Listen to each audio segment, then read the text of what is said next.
তাদের এই গাড়ি বিলাস দেখে আমার আসলে রাগ হচ্ছে না, ক্ষোভও হচ্ছে না, বরং ক্ষেত্র বিশেষে তাদের প্রতি করুণা হচ্ছে। তরুণদের মধ্যে আমি যেটা শুনলাম যে তারা এই উপদেষ্টা হওয়ার পরেই সবচেয়ে ভালো যে মন্ত্রীপাড়ায় বাড়িগুলো সেইগুলো নেওয়ার জন্য তদবির করেছেন এবং দে হ্যাভ গট ইট। তারা খুব বিকট সাউন্ড করছে, এক একজনের সাউন্ডের মধ্যে মনে হচ্ছে যে একেবারে নজরুলের সেই বিদ্রোহী কবিতার মধ্যে, যে এখনই তাদের সেই কণ্ঠস্বর আকাশ বাতাস সব প্রকম্পিত হয়ে আরশের আজিম, মানে আল্লাহর আরশ ছিদ্র হয়ে যাবে, এইরকম হুঙ্কার তারা দিচ্ছেন।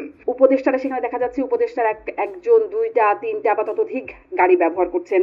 এর মধ্যে আছেন ছাত্র উপদেষ্টা আসিফ মাহমুদও, তিনি নিজেই দুটি গাড়ি ব্যবহার করছেন, তার পিএস গাড়ি ব্যবহার করছেন। উপদেষ্টারা বা আমরা যে আসলে গণ অভ্যুত্থানের চেতনা বা বিপ্লবের চেতনা বারবার বলতে শুনি, তার সাথে কি এই বিষয়টি যায়?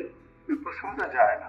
আবার দ্বিতীয়ত আমার কাছে মনে হচ্ছে যে এদের দ্বারা যতটা হওয়া উচিত ছিল, মানে গাড়ি বিলাস যতটা হওয়া উচিত ছিল তার সাথে অনেক অনেক কম হয়েছে। এর কারণ হলো, লক্ষ্য করুন যে এরা সবাই মোরালেস নিম্ন মধ্যবিত্ত পরিবারের সন্তান। এই উপদেষ্টা হওয়ার আগে বেশিরভাগ লোকেরই গাড়ি ছাড়ি ছিল না। তরুণদের মধ্যে গাড়ি ছিল না, এমনকি পাবলিক বাসে যে নিয়মিত চড়বে এরকম অবস্থাও তাদের ছিল না। এরকম মানুষের একটা স্বপ্ন থাকে যে একটা ভালো গাড়ি, একটা ভালো গাড়ি। তো যার জন্য আপনি দেখবেন যে তরুণদের মধ্যে আমি যেটা শুনলাম যে তারা এই উপদেষ্টা হওয়ার পরে সবচেয়ে ভালো যে মন্ত্রীপাড়ায় বাড়িগুলো সেইগুলো নেওয়ার জন্য তদবির করেছেন এবং দে হ্যাভ গট ইট। এই গেল এক। দুই নম্বর হলো যে এরা একটা চাকরির জন্য সবাই ঘোরাফেরা করেছিলেন। এদের এক্সপেকটেশন ছিল একটা চাকরি, এটা সহকারী কমিশনার যদি বিসিএস হতো। তো সেখানে সরাসরি মন্ত্রী হয়ে যাওয়ার পরে যখন সাধারণ মানুষ তাদেরকে স্যার ডাকছেন, সচিবরা স্যার ডাকছেন, পুলিশে স্যালুট দিচ্ছেন, তো এইগুলোর অবস্থা হয় কি, মানুষের চরিত্রটা হলো এরকম, যখন কোনো একটা মানুষ এরকম পরিস্থিতিতে পড়ে, তো একটা বেলুনের মধ্যে যখন বাতাস দেওয়া হয় তখন ওই বেলুনটা ওজন হারিয়ে ফেলে। তো এখন ওনারা যারা আছেন তারা এরকম মানুষের যে বিভিন্ন ফ্ল্যাটারিং, তারপরে তাদের যে তেল দেওয়া, তেলবাজি দেওয়া, এই জিনিসগুলোতে তারা তাদের ওজন হারিয়ে ফেলেছেন।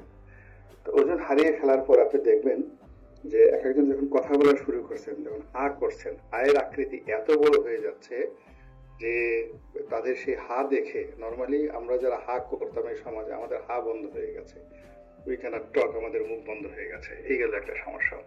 তারা খুব বিকট সাউন্ড করছে, এক একজনের সাউন্ডের মধ্যে মনে হচ্ছে যে একেবারে নজরুলের সেই বিদ্রোহী কবিতার মধ্যে, যে এখনই তাদের সেই কণ্ঠস্বর আকাশ বাতাস সব প্রকম্পিত হয়ে আরশের আজিম, মানে আল্লাহর আরশ ছিদ্র হয়ে যাবে, এইরকম হুঙ্কার তারা দিচ্ছেন।